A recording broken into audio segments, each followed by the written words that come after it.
Yes, people, how we all doing? Now, in this episode, I'm going to be talking about prison news and what is happening in the prisons today. So I'm going to do about maybe 2 or 3 stories in one because sometimes the stories don't go on for very long. And the people that have been following my channel for a while will know all about prison news. I do this maybe once or twice a week or as much as I can when I get time. And I'll tell people what is happening in the prisons or what's happening to people who are on the way to prison. Now, in this story, the headline is Prison Punishment Dished Out to Inmate Who Battered a Child Killer and Bragged About It. So Lloyd Niels snuck up on Sean Sadler and punched him in the head, then repeatedly kicked him. A prison inmate has been punished after attacking a child killer behind bars. Lloyd Niels snuck up on Sean Sadler and punched him in the head from behind in HMP Birmingham's N Wing on November the 10th, 2020, which is 3 years ago, so it took a while for him to get charged with this offence. So Niels, 36, then knocked Sadler to the floor and started kicking him before guards broke up the assault. The attacker later said he was proud of the incident and bragged about it on Instagram. Obviously, he's probably proud of it and bragging about it because he's battered a child killer, and that's what happens in prison.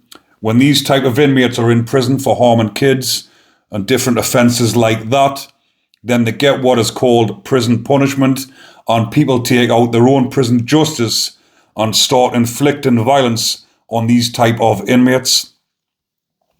When he was charged over the assault, he admitted being shocked at further punishment as it had been dealt with in-house, and he had been told that it wasn't in the public interest to take the case further. Niels was initially slapped with 6 weeks in segregation away from his fellow inmates and lost some privileges. He was behind bars after being remanded for breaching a restraining order in relation to his ex-partner.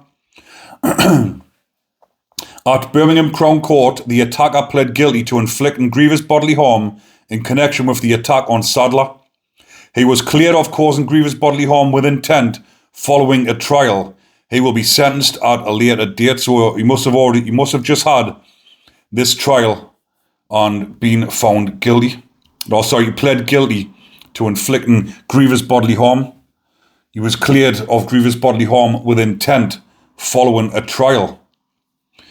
So normally in cases like this, like you mentioned when he said he thought it had already been dealt with, in prison, when someone gets battered or you have a fight on the wing, you get took down the governor's, which is down the block, and you get kept in the block, and the governor gives you the punishment he thinks deserves or fits the crime that you've committed whilst in prison.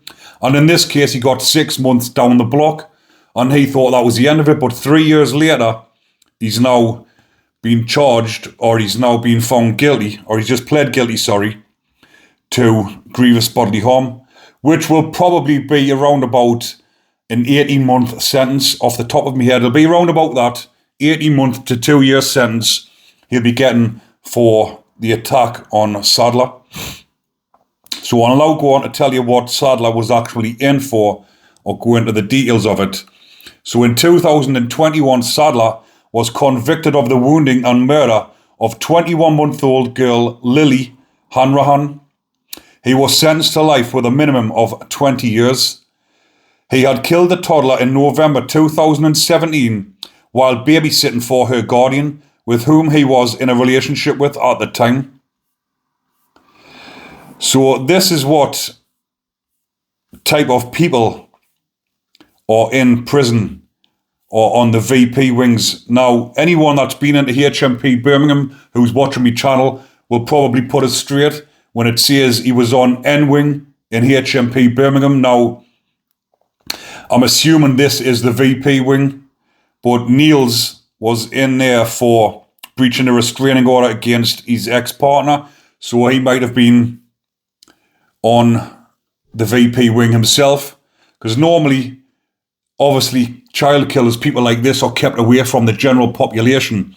and they're kept on the VP wings, which is the vulnerable prisoner wing. And again, just because people are protected or inmates are protected and put on the VP wing, and the only reason they're classed as a VP, because he wasn't a VP when he was inflicting these injuries on the child, was he?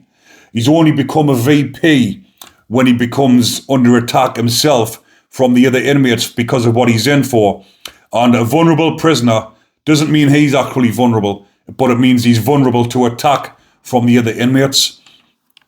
But again, when they're on the VP wing, don't be fooled and think that they're protected whilst they're on there, because there is other people on there like Niels who will inflict, Lloyd Niels, who will inflict their own prison justice on the other inmates who they think deserve it. And obviously this other inmate who was in for killing a 21-month-old child, the majority of the people in that prison will probably think that he deserves more punishment than his 20-year life sentence. But I'll leave that story there, people. I'll go on to the next one. Now, there's quite a few other stories popping up, and I didn't actually have one picked out. So what I'll do is, on this app that I have, it's got dozens and dozens of stories that come through daily. But I'll just talk about this one that's popped up, which says, fatal accident inquiry into custody deaths at Parliament set to start in New Year. So Parliament, for the ones that don't know, is up in Scotland, HMP Parliament, which is a young offender prison. And it says here, a fatal accident inquiry is set to go ahead in the new year into the deaths of 2 prisoners in Scotland's National Holding Facility for Young People.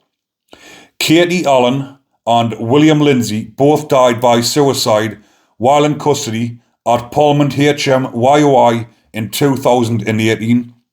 Miss Allen died in June 2018 while serving a sentence for a driving offence. But I've covered this case previously. If you go back through and have a look at the prison news, I've covered this case. I've talked about this one. Like I've mentioned, she was in for a driving offence and she was coming to the end of her sentence, but she's somebody that's never been involved with the police before, never been in trouble. It's a driving offence that's happened whilst I'm not quite sure, but when I read up on the case, I'm sure she might have been intoxicated or something similar. And again, she's went into prison. She's never been expecting prison, and she hasn't been looked after properly while she's in prison. That's why there's going to be an inquiry into this case, because even though she was on suicide watch, she still managed to kill herself, which should never have happened. It says here, so Mr. Lindsay, so this is William Lindsay, the male who's died in prison, died in October the same year, 2 days after he was remanded at the facility. Lawyers representing all parties concerned in the inquiry, including NHS North Valley, agreed at a preliminary hearing at Falkirk Sheriff Court on Monday 3 joint minutes would be signed off by the time the inquiry comes around next year. Lead counsel for the Allen family, Francis McMenamin, told Sheriff Simon Collins no further witnesses or productions will be brought before the court other than those already known to it through earlier hearings. Goes on to say, we are ready to begin on January the 8th and there will be no more witnesses and no productions, she said. We are content to sign the joint minutes available today. Isla Davies for NHS Forth Valley told the court she needed more time to consider the content of one of the 3 joint minutes, but assured Sheriff Collins they will be signed off by the end of the day. The inquiry will explore the circumstances of both deaths at Parliament, with particular focus on the Scottish Prison Service Talk to Me strategy in relation to the prevention of suicide in prison. The purpose of the inquiry includes determining the cause of death, the circumstances in which the deaths occurred, and to establish what, if any, reasonable precautions could have been taken and could have been implemented in the future to minimize the risk of future deaths in similar circumstances. An earlier preliminary, quite a tongue twister that, trying to say that, preliminary hearing was told Miss Allen's family want Crown immunity to be lifted from the Scottish Prison Service for the inquiry. Mental health nurses are expected to be called to give evidence, and a manager from the SPS will be asked to identify changes in policy. So that was just one of the headlines that popped out, and like I've mentioned, I've covered this case previously because people that are inmates that are in prison on suicide watch should not be able to take their own lives. But sadly, it's happening all the time, and inmates are committing suicide at a staggering rate. And that's not just in England, it's in the whole of the UK and Ireland. The suicide rates in prisons are quite high.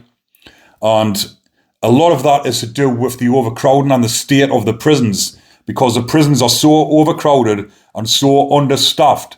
There's not enough care to look after even the inmates that are on suicide watch. But I'll leave that one there for now, people. Hopefully you are enjoying the content. So remember to comment, like and subscribe. Take care, everyone.